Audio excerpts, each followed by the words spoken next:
Foot.fr, fournisseur officiel de football.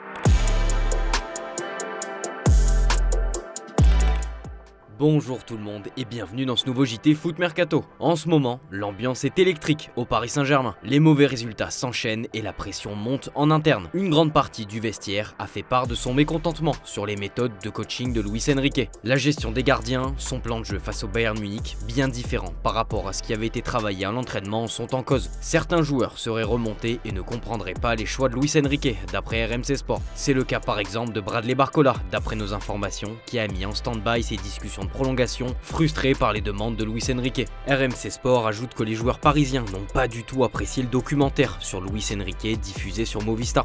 Un documentaire où on le voit remettre en place ses troupes, parfois avec véhémence. Les joueurs n'ont pas du tout apprécié d'être exposés et sermonnés ainsi publiquement. Pourtant de son côté, le coach espagnol adopte un discours positif en public sur son effectif et la forme de ses joueurs, alors qu'en privé, son ressenti serait bien différent. Dans son édition du jour, le Parisien nous apprend qu'il n'est pas satisfait du niveau de son groupe et est même déçu par les prestations de certains de ses joueurs. Lucho pointe du doigt Donnarumma en ballottage avec Safonov. Il est aussi question de Marco Asensio, pas au niveau selon le coach, Ousmane Dembélé, décevant, et Fabian Ruiz, pas aussi fort avec le PSG que sa sélection. Vous l'avez compris, Paris traverse une zone de turbulence, seules des victoires pourraient les sortir de cette situation. On vous en a parlé dans notre revue de presse ce matin, le PSG s'intéresse à Mohamed Salah, dont le contrat se termine en juin prochain d'après l'équipe, et confirmé par un journaliste de Talksport. Mais l'autre piste chaude évoquée par la presse britannique dans le Mirror, c'est la révélation de Bundesliga, Omar Marmouche. Attaquant de pointe, aussi capable d'évoluer sur un flanc, l'Égyptien de 25 ans cartonne avec l'Eintracht Francfort et affiche des statistiques démentielles en Bundesliga. 13 buts et 7 passes décisives en 12 rencontres seulement. Le PSG a envoyé des scouts pour le superviser lors de sa grosse prestation face au FC Midtjylland en Ligue Europa. Son prix pourrait avoisiner les 70 millions d'euros selon le média, alors que Manchester United, Barcelone et Liverpool sont aussi sur le coup. Une piste crédible pour pallier le manque d'efficacité offensive, sujet qui revient sans arrêt pour expliquer les mauvais résultats du club.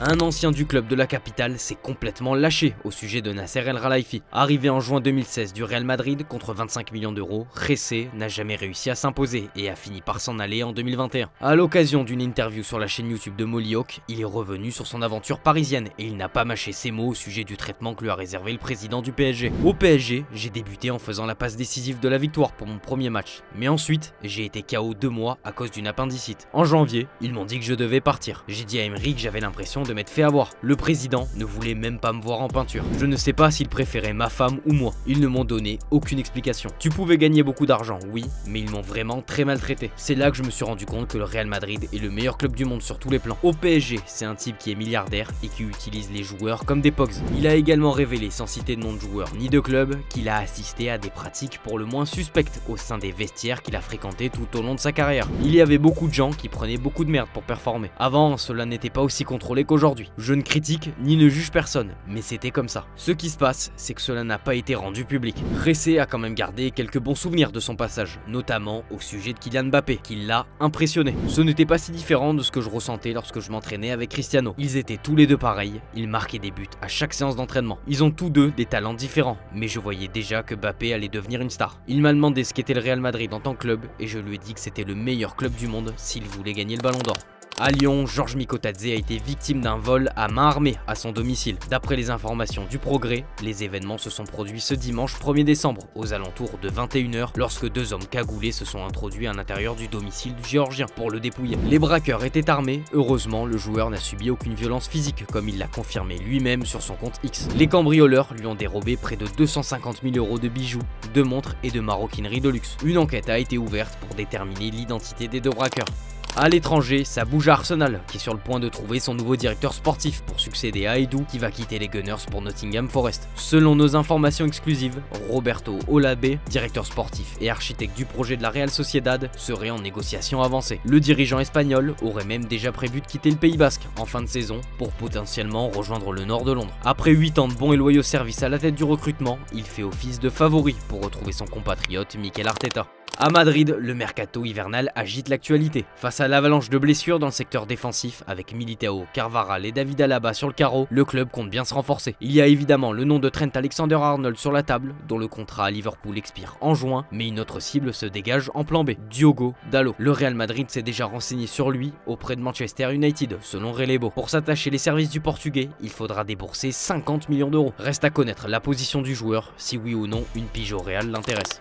Toujours au Real, ça se complique pour Hendrick. Bien que la Maison Blanche se soit imposée 2-0 contre Etafé, toujours pas de trace d'Hendrick. Carlo Ancelotti a une nouvelle fois choisi de se passer du Brésilien. Une preuve supplémentaire que la pépite ne compte pas beaucoup dans la rotation. En Ligue des Champions, la recrue estivale n'a joué que 11 petites minutes. Et en Liga, après avoir tâté le banc de touche durant tout le mois d'octobre, contre Villarreal, le Celta Vigo et le FC Barcelone, l'international Auriverde a dû se contenter de 15 minutes face à Osasuna et de 3 petites minutes contre Leganés.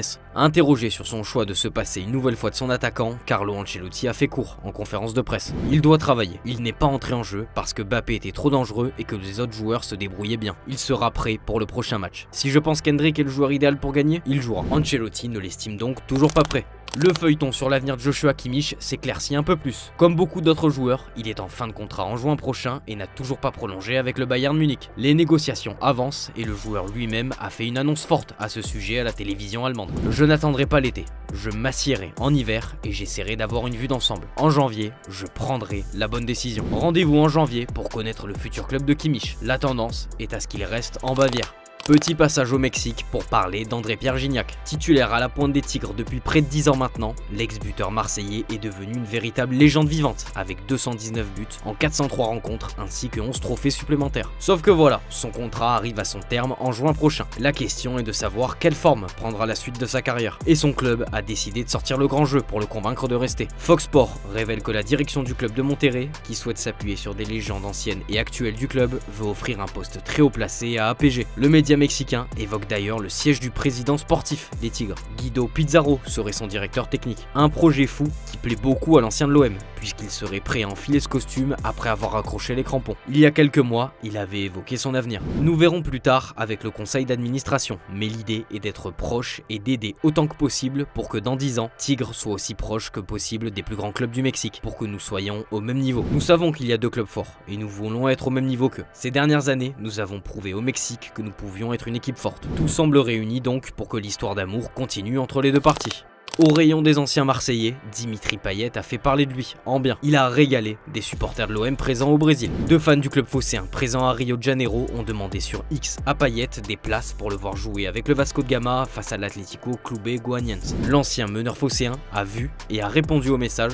Les deux supporters ont eu la chance de recevoir une invitation de Dimitri Payet en personne pour assister à la rencontre. Ils ont pu prendre une photo avec lui et assister au match. Franchement, jolie petite histoire.